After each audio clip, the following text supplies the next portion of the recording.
Democrat-led investigations continue to target the president, his finances, campaign, and even staffers, but there's new controversies surrounding the use of executive privilege to prevent documents from being turned over to congressional investigators. One America's John Hines speaks with a legal scholar to learn more.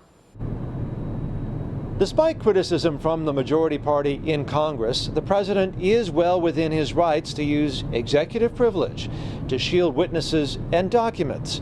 And if challenged, the Supreme Court would likely side with the president, says a legal scholar from the Heritage Foundation. Executive privilege is a recognized constitutional doctrine. The U.S. Supreme Court has upheld it. So if this ended up in a court battle between the House and the White House, I don't think a court, including the U.S. Supreme Court, would overrule the president's executive privilege claim because there's been no showing of any underlying crime. No underlying crime, says Hans von Spakovsky, senior legal fellow at the Heritage Foundation. And that's a key distinction because many of the president's opponents, including Democratic members of Congress, like to cite a comparison of the Supreme Court case U.S. versus Nixon, in which President Nixon was forced to turn over secret tape recordings, which reportedly contained evidence of a crime. Executive privilege is not an absolute doctrine. But in the Nixon case, the tapes supposedly covered up actual wrongdoing, criminal violations of the law.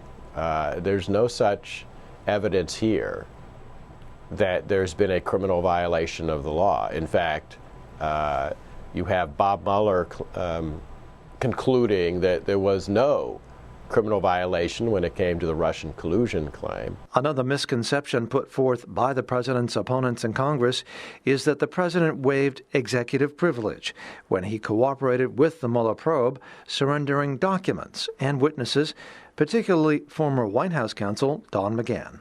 Executive privilege is a separate doctrine that just applies to the president, and no, there isn't any waiver just because the president actually allowed Don McGahn to be interviewed by the special counsel. And look, that brings up how bogus this claim is. Well, I think they are misinterpreting the law either probably deliberately or intentionally because they think it helps them politically. Von Spakovsky adds that the Democrats also are using contempt citations with the express purpose of misleading the American people into thinking there has been a cover-up involving the president.